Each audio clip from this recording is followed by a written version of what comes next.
إن الحمد لله نحمده ونستعينه ونستغفره ونعوذ بالله من شرور أنفسنا ومن سيئات أعمالنا من يهده الله فلا مضل له ومن يضلل فلا هادي له أشهد أن لا إله إلا الله وحده لا شريك له وأشهد أن محمدًا عبده ورسوله صلى الله عليه وسلم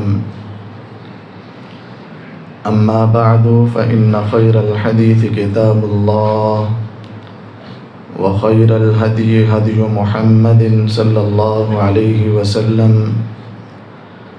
وشر الأمور محدثاتها وكل محدثة بدعة وكل بدعة ضلالة وكل ضلالة في النار اللهم صل على محمد وعلى آل محمد كما صليت على إبراهيم وعلى آل إبراهيم إنك حميد مجيد اللهم بارك على محمد وعلى آل محمد كما باركت على إبراهيم وعلى آل إبراهيم إنك حميد مجيد أعوذ بالله السميع العليم من الشيطان الرجيم بسم الله الرحمن الرحيم يا أيها الناس اتقوا ربكم الذي خلقكم من نفس واحدة وخلق منها زوجها وبث منهما رجالا كثيرا ونساء واتقوا الله الذي تساءلون به والأرحام إن الله كان عليكم رقيبا يا أيها الذين آمنوا اتقوا الله حق تقاته ولا تموتن إلا وأنتم مسلمون يا أيها الذين آمنوا اتقوا الله وقولوا قولا سديدا يصلح لكم أعمالكم ويغفر لكم ذنوبكم ومن يطع الله ورسوله فقد فاز فوزا عظيما ہر قسم کی حمد و ثناء، تعریفات، تکبیرات، تسبیحات، تمجیدات اللہ مالک الملک ذوالجلال والاکرام کی ذات بابرکت کے لیے، جو پوری دنیا کا خالق و مالک، مشکل کشا، حاجت روا، داتا اور غوث اعظم ہے۔ درود و سلام آقا دو جہاں، پیغمبر مجتبی، مقتدی و پیشوا، امت مسلمہ کے رہنما، جن کا نام نامی اسم گرامی جناب محمد الرسول اللہ صلی اللہ علیہ وسلم ہے۔ دوستو احباب سے گزارش ہے، مسجد کا حال تقریباً بھر گیا ہے، بھائی دوسرے بھائیوں کو تنگ نہ کریں، مسلسل یہ سلسلہ جاری و ساری ہے، ساتھی مسجد کے آداب کا خیال رکھیں۔ سامعین محترم، آج کے خطبہ جمعۃ المبارک میں میں آپ احباب کے سامنے قرآن مجید کے حوالے سے چند گزارشات کرنا چاہتا ہوں۔ دعا ہے رب ذوالجلال مجھے حق اور سچ بیان کرنے اور اس پر عمل پیرا ہونے کی توفیق عطا فرمائے۔ سامعین محترم، قرآن اور ماہ رمضان کا آپس میں بڑا گہرا تعلق ہے۔ اللہ رب العالمین نے قرآن مجید میں فرمایا شہر رمضان الذی انزل فیہ القرآن، کہ یہ ماہ رمضان کا مہینہ ہی تھا کہ جس میں اللہ رب العالمین نے قرآن مجید کو نازل فرمایا، اور نبی کائنات علیہ السلام نے بھی ان دونوں کا اکٹھا ہی تذکرہ کیا ہے۔ الصیام والقرآن یشفعان للعبد یوم القیامہ، قیامت کے دن یہ ماہ رمضان اور قرآن دونوں اکٹھے اللہ کے ہاں سفارش کریں گے۔ نبی کائنات علیہ السلام نے فرمایا اقرأوا القرآن فإنه شفيعا لأصحابه۔ لوگوں قرآن کو زیادہ سے زیادہ پڑھا کرو، یہ قیامت والے دن اپنے پڑھنے والوں کے لیے سفارشی بن کر آئے گا۔ آپ نے فرمایا من جعلہ امامہ قادہ الی الجنہ ومن جعلہ خلف ظہرہ ساقہ الی النار۔ جس نے اس قرآن کو اپنی زندگی میں مقدم رکھا، اس کو پڑھتا رہا، اس سے دل لگا کے رکھا، یہ قرآن اس کو جنت کا راستہ دکھا دے گا۔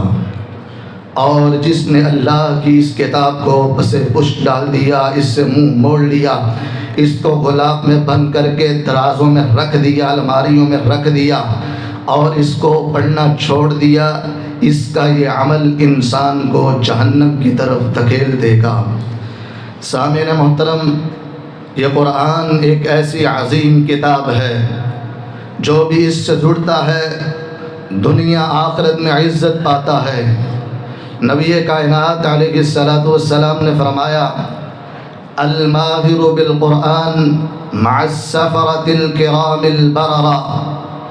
جو قرآن کا ماہر ہے، قرآن کو سوچ سمجھ کر پڑھنے والا ہے، قیامت کا دن ہوگا، اللہ رب العالمین اس کو باعزت مقرب فرشتوں کا ساتھ نصیب فرما دے گا۔ کیا اس کے نصیب ہے کہ روز حشر میں جس کو نورانی فرشتوں کا ساتھ مل جائے۔ حضرات، قرآن پڑھنے والا کوئی عام اور معمولی آدمی نہیں ہوتا۔ اس دنیا کے اندر ہر انسان کے کچھ اسپیشل افراد ہوتے ہیں، اسپیشل دوست ہوتے ہیں جن سے تعلق ہوتا ہے۔ بقیہ عام دنیا کے اندر سب سے میل جول ہے، کچھ خاص افراد ہوتے ہیں۔ اسی طرح وہ میرے رب ذوالجلال کے بھی کچھ خاص افراد ہیں، اسپیشل بندے ہیں، اللہ ان کو اسپیشل پروٹوکول دیتے ہیں۔ نبی کائنات علیہ السلام نے فرمایا ان للہ اہلین، میرے اللہ کے بھی کچھ خاص بندے ہیں۔ قیل من ہم یا رسول اللہ، صحابہ کرام رضوان اللہ علیہم اجمعین نے سوال کیا، اللہ کے نبی وہ اللہ کے خوش نصیب کون سے بندے ہیں جو اسپیشل اللہ کے خاص ہیں؟ آپ نے فرمایا اہل القرآن ہم اہل اللہ و خاصتہ، جو قرآن کو کثرت سے پڑھنے والا ہے وہ اللہ کا اسپیشل بندہ ہوتا ہے اور اللہ کا خاص بندہ ہوتا ہے۔ حضرات، آج میں نے اور آپ نے اپنی زندگی کا جائزہ لینا ہے، میرا قرآن کے ساتھ کیا تعلق ہے؟ میں نے اس کو 1 سال بعد رمضان میں کھولا یا ساری زندگی میں معمول بنا کے رکھا؟ روزمرہ میری زندگی کا حصہ ہے یا میں نے پس پشت ڈال دیا؟ ہر انسان کو جائزہ لینا ہے۔ اگر اللہ کا قرب چاہتے ہیں، اللہ کے اسپیشل بندے بننا چاہتے ہیں تو پھر قرآن سے تعلق جوڑیے گا۔ یہ قرآن انسان کے لیے دنیا آخرت میں کامیابی کا ضمانت ہے۔ نبی کائنات علیہ السلام نے فرمایا ان اللہ یرفع بہذا الکتاب اقواما ویضع بہ آخرین۔ جو اس قرآن سے جڑتا ہے اللہ ایسے لوگوں کو بلندیاں عطا کرتے ہیں، عروج ملتا ہے۔ جو اس سے منہ موڑتا ہے دنیا آخرت میں ذلت اس کا مقدر بن جاتی ہے، انسان ذلیل و خوار ہو جاتا ہے۔ ایک مثال بیان کر کے بات کو آگے بڑھاتا ہوں۔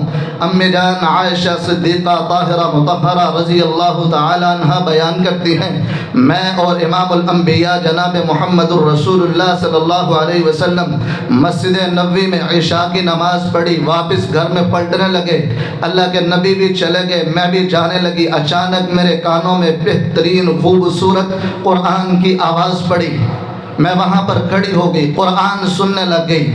اتنا شاندار قرآن پڑھا جا رہا تھا، مجھے کچھ ٹائم لگ گیا، میں وہاں پر کھڑی ہو کر سن رہی ہوں۔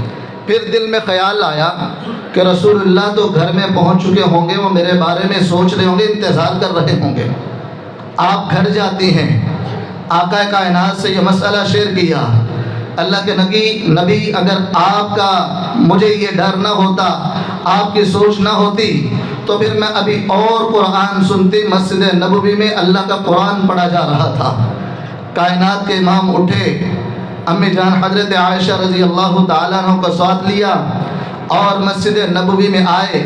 رسول اللہ بھی بیٹھ کر قرآن سننے لگے۔ منظر دیکھا، ایک قاری قرآن پڑھ رہا ہے، بقیہ صحابہ اس شخص کے ارد گرد بیٹھ کر اللہ کا قرآن سن رہے ہیں۔ امام الانبیاء نے بھی قرآن سنا۔ جب اس قاری قرآن نے اپنی تلاوت کو مکمل کیا، میرے نبی کو دیکھا، کہا آقا مجھے معلوم نہیں تھا آپ بھی تشریف فرما ہیں، اگر مجھے پتا ہوتا آپ بھی ہیں میں اور زیادہ قرآن پڑھتا۔ میرے نبی نے جب یہ تلاوت سنی، آقا نے فرمایا الحمدللہ الذی جعل فی امتی مثل ھذا، اللہ تیرا شکر ہے تو نے میری امت میں ایسا قرآن پڑھنے والا بنایا ہے۔ نبی کائنات علیہ السلام جب اس مجلس سے فارغ ہوئے، گھر کو واپس پلٹتے ہیں، حضرت عائشہ رضی اللہ تعالیٰ عنہ ساتھ ہیں۔ آقا نے پوچھا عائشہ جانتے ہو یہ قرآن پڑھنے والا کون تھا؟ کہا اللہ کے نبی مجھے معلوم نہیں۔ میرے نبی نے فرمایا یہ قاری قرآن پڑھنے والا ایک مکے کا غلام تھا، سالم مولا ابی حذیفہ، اس کا نام سالم ہے، ابو حذیفہ کا آزاد کردہ غلام ہے۔ مکے کا رواج تھا، غلام کو کوئی عزت نہیں دیتا تھا، حقارت کی نگاہ سے دیکھتا تھا، لوگ اس کو ہیچ سمجھتے تھے، اس کی کوئی قدر و قیمت نہیں ہوتی تھی، لیکن وہ اللہ کے قرآن کو پڑھنے والا بنا، اس کے ساتھ جڑا۔ آج اس کا مقام یہ ہے، مسجد نبوی کا صحن ہے، صحابہ اس کے گرد موجود ہیں، امام الانبیاء جناب محمد الرسول اللہ صلی اللہ علیہ وسلم بھی اس کا قرآن سننے کے لیے مسجد میں تشریف لائے ہیں۔ اللہ رب العالمین اپنے قرآن پڑھنے والے بندوں کو بلند و بالا کر دیتا ہے۔ ان اللہ یرفع بهذا الکتاب اقواما ویضع به آخرین، جو اس قرآن سے جڑ جاتا ہے اللہ اسے دنیا کے اندر بھی بلندیاں عطا فرما دیتا ہے۔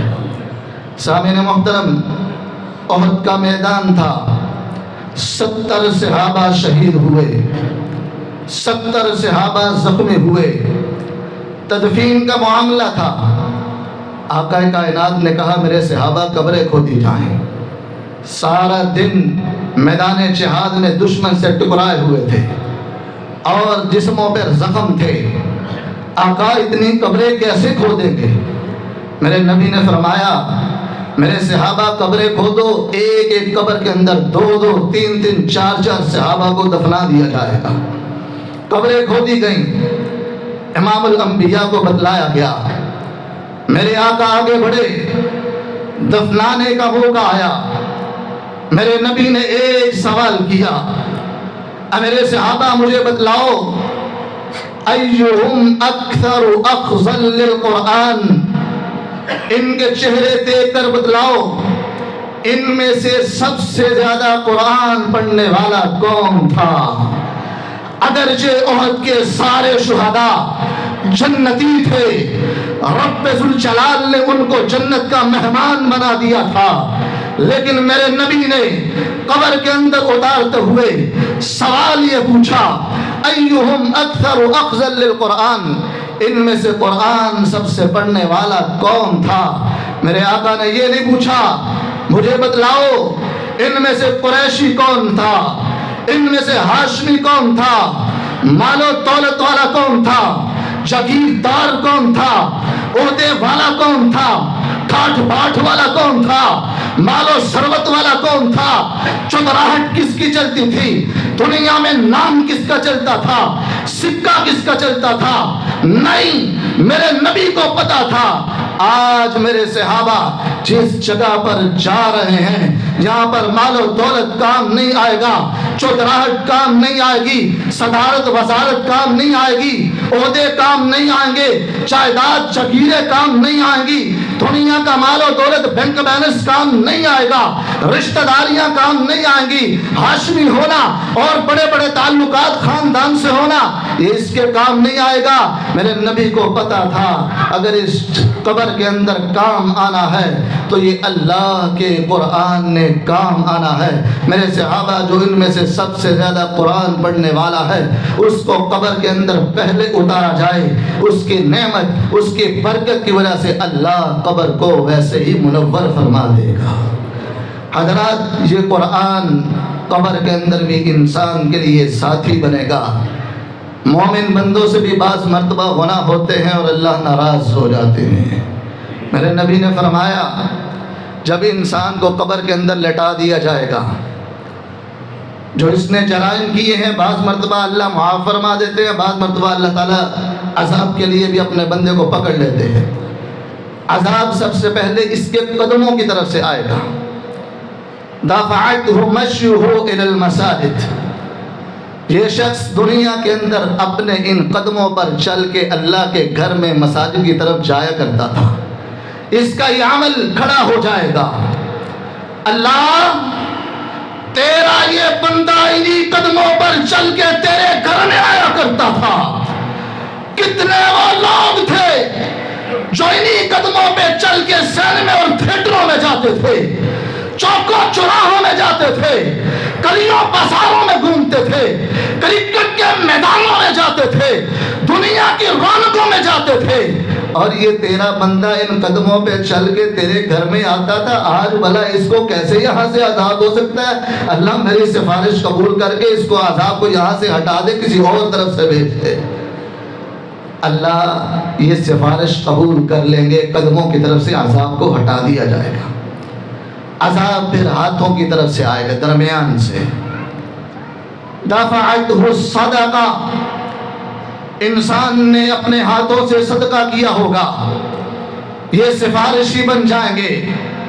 مولا دنیا کے اندر لوگ نوچتے تھے، کھینچتے تھے، ڈاکے ڈالتے تھے، غاصب تھے، لوگوں کا مال چراتے تھے، اور یہ تیرا بندہ اپنے ہاتھوں سے کمائی کر کے بیواؤں پہ، یتیموں پہ، بے سہارا پہ، غریبوں پہ اور لوگوں میں، مساجد و مدارس میں یہ خرچ کرتا تھا، بھلا ان ہاتھوں پر آج عذاب ہوگا؟ اے اللہ میری سفارش قبول کر لے، ہاتھوں سے عذاب کو لوٹا دے اور اس کو کسی اور طرف لے جا۔ پھر وہ عذاب اللہ رب العالمین وہاں سے لوٹا کے انسان کے چہرے کی طرف لائیں گے۔ یہ چہرہ جس زبان سے انسان گالیاں بھی بکتا ہے، بدگمانیاں کرتا ہے، چغلیاں کرتا ہے، غیبتیں کرتا ہے، جھوٹ بولتا ہے، فراڈ کھیلتا ہے، اور کچھ ایسے بھی ہیں جن کی زبان پہ اللہ کا قرآن جاری ہوتا ہے۔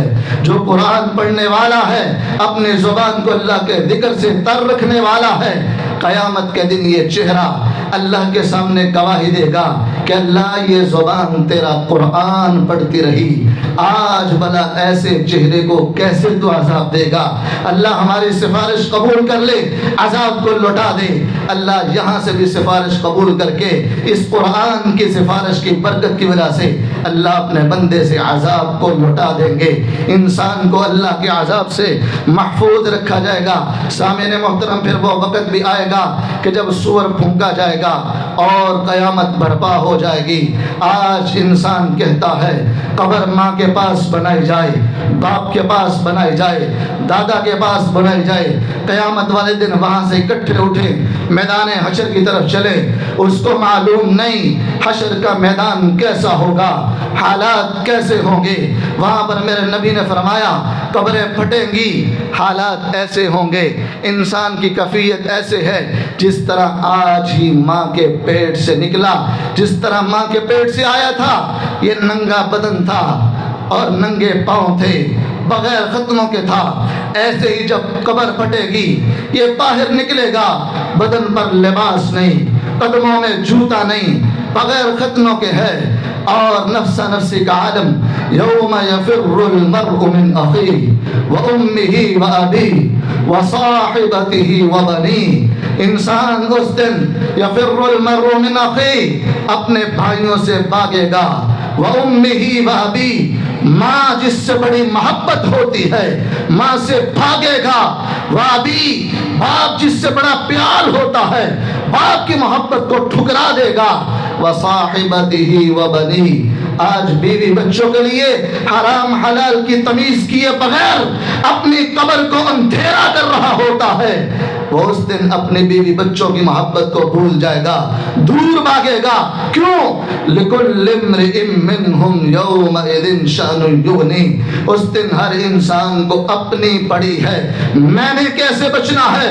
ماں کی محبت جائے، باپ کی محبت جائے، بھائیوں کی محبت جائے، بیوی بچوں کی محبت جائے، یہ دنیا کی محبت ہے جن کی خاطر قطع تعلقیاں بھی ہوتی تھی، لڑائی جھگڑا بھی ہوتا تھا، فتنہ فساد بھی ہوتا تھا، حلال حرام کی تمیز بھی ختم ہوتی تھی، گالم گلوچ بھی ہوتی تھی، اخلاقیات کو بھی پامال کیا جاتا تھا۔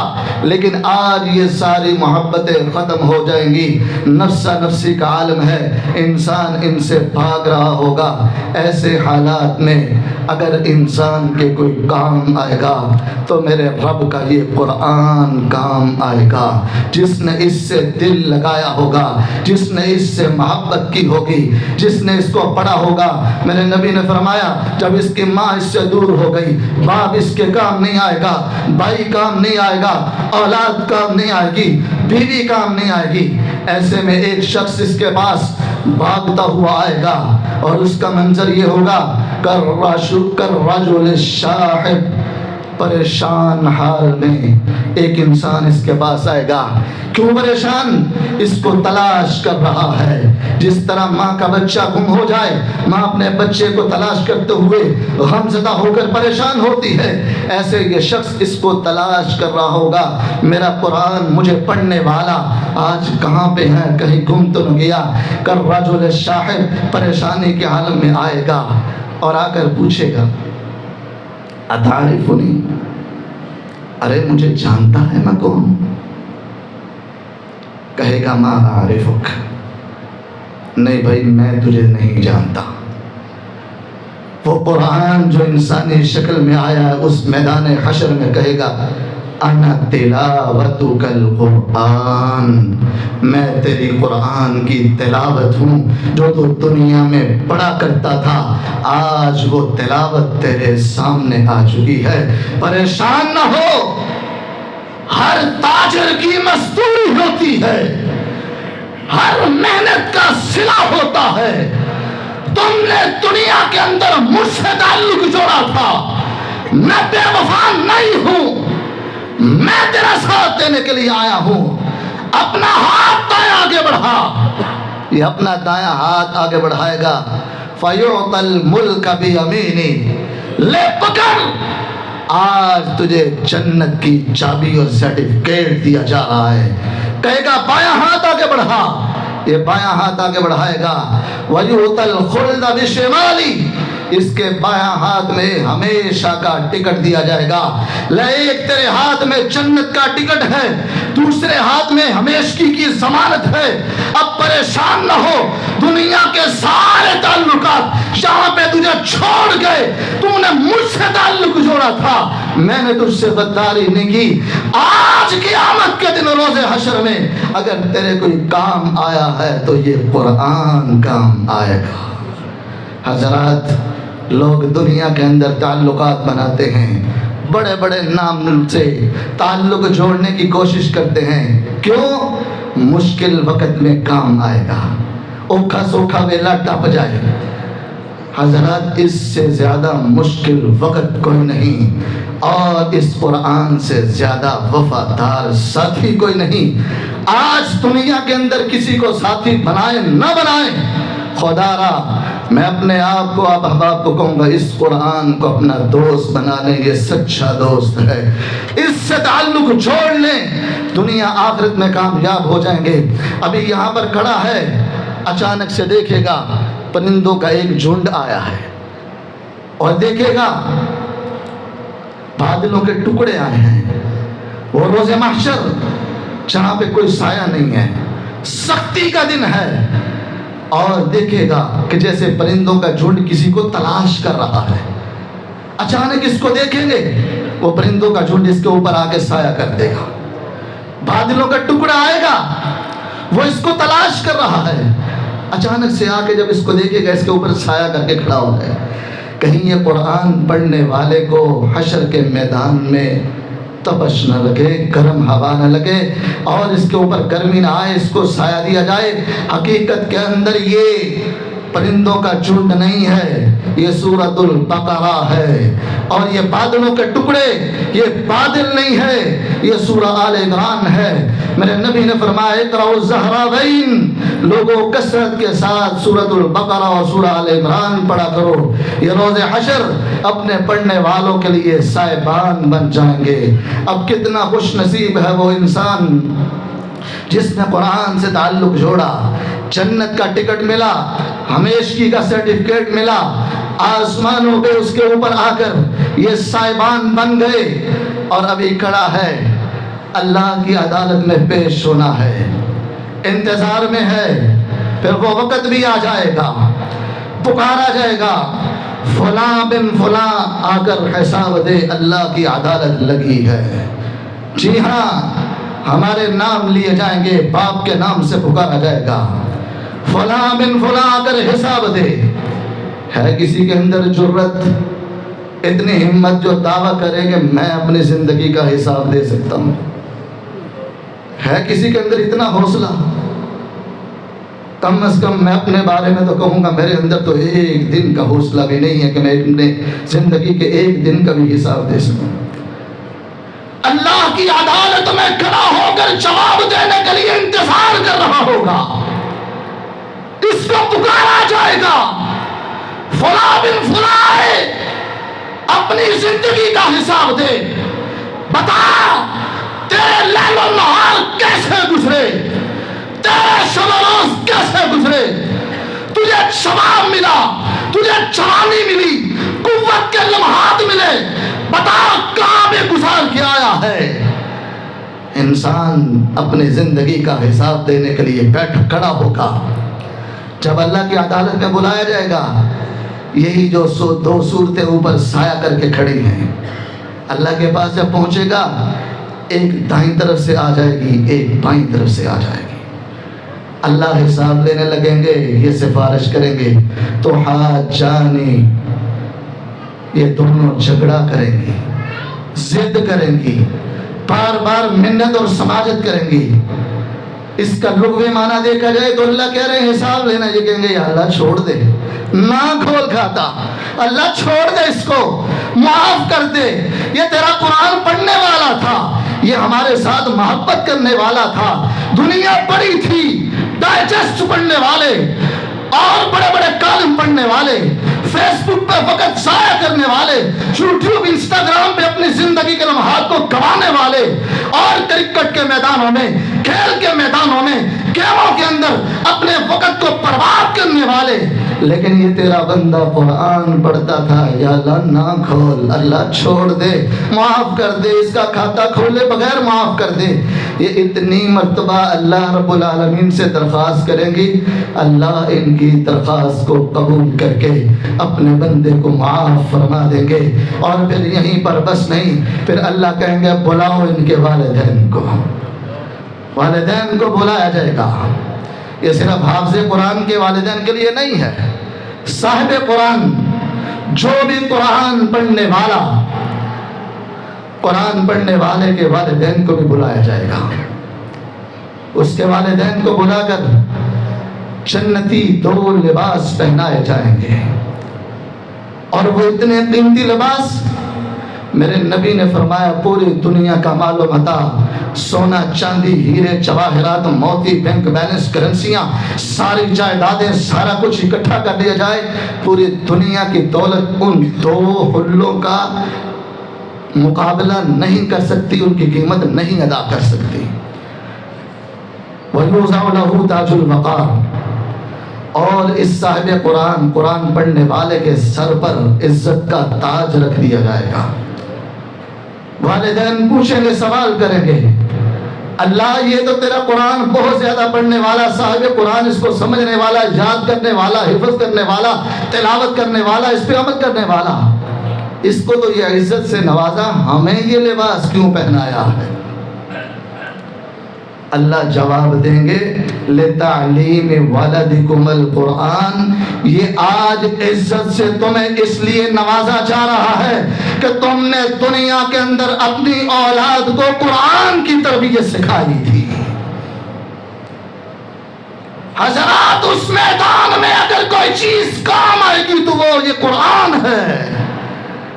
آج لوگ اپنی اولادوں کا مستقبل بنانے کے لیے دنیا کے فنون سکھاتے ہیں، سکھائیں، ہمیں کوئی اعتراض نہیں، لیکن یاد رکھنا اگر دنیا کے فنون کے بدلے میں تم نے قرآن سے منہ موڑا، تیرے بیٹے کو فزکس کا تو پتا ہو، بایو کا پتا ہو، کیمسٹری کے فارمولے آتے ہو، میتھمیٹکس آتی ہو، انگریز کی زبان تو آتی ہو، اگر قرآن کا ترجمہ نہیں آتا، قرآن کا فہم نہیں ہے، تو یاد رکھنا رب کعبہ کی قسم اٹھا کے کہتا ہوں، قیامت کے دن یہ بایو، یہ فزکس، یہ کیمسٹری تیرے کسی کام نہیں آئے گی۔ ہاں اگر تم نے دنیا کے کوئی فنون نہیں پڑھائے، یہ قرآن سکھایا ہے، تو انشاءاللہ دعوے سے کہتا ہوں یہ قرآن اس وقت تیرے لیے نجات کا ذریعہ بن جائے گا۔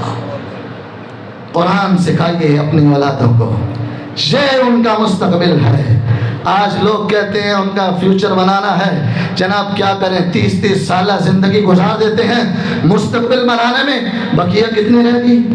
30 سال، 40 سال، 50 سال، عمومی طور پر بس یہ ہمیشہ کی زندگی کو نظر انداز کر دیا۔ لمحہ فکریہ ہے، اپنی اولادوں کو خود بھی قرآن سے جڑیں، اور اللہ پھر کہیں گے اقرا ورتق ورتل کما ترتل فی الدنیا۔ اے قرآن پڑھنے والے، آج قرآن پڑھتا چلا جا، جہاں پہ قرآن کی آخری یہ حروف ہوں گے، الناس سین ہوگی، وہاں پر تیرا مقام اور جنت ہوگی۔ حضرات آج ہمارا زندگی یہ گزر رہی ہے، سانس چل رہے ہیں، آنکھیں چپک رہی ہیں، دل دھڑک رہا ہے، زندگی چل رہی ہے، ابھی میرے اور آپ کے پاس لمحہ ہے، ہم اس قرآن کو اپنا ساتھی بنا لیں، دوست بنا لیں، یہ ہمارے لیے سفارشی بن جائے گا۔ اور وگرنہ ایسا وقت بھی آئے گا قیامت کے قریب، لوگ مسند احمد کی حدیث ہے، جو قرآن کھولیں گے، اس کو پڑھنا چاہیں گے، میرے نبی نے فرمایا اللہ قرآن سے اپنے الفاظ اٹھا لے گا، یہ قرآن کھولے گا، دیکھے گا خالی صفحہ ہے، اس کے اندر تو الفاظ لکھے نہیں ہوئے۔ وہ دن پھر انسان کے پچھتاوے کے ہوں گے۔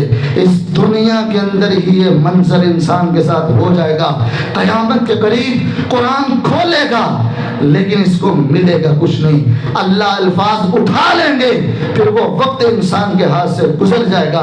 اس لیے آج اپنی زندگی میں قرآن کو وقت دیں۔ میں اپنے آپ کو، آپ بھائیوں کو یہ دعوت فکر دینا چاہتا ہوں، ہم قرآن کو اپنا ساتھی بنا لیں، یہ وفادار ہے، دنیا میں، قبر میں، حشر میں، جنت میں انسان کے لیے ساتھی ہے اور عزت و وقار کا سبب ہے۔ اللہ کہنے والے سننے والے سب کو عمل کی توفیق عطا فرمائے۔ آخر دعوانا ان الحمد للہ رب العالمین۔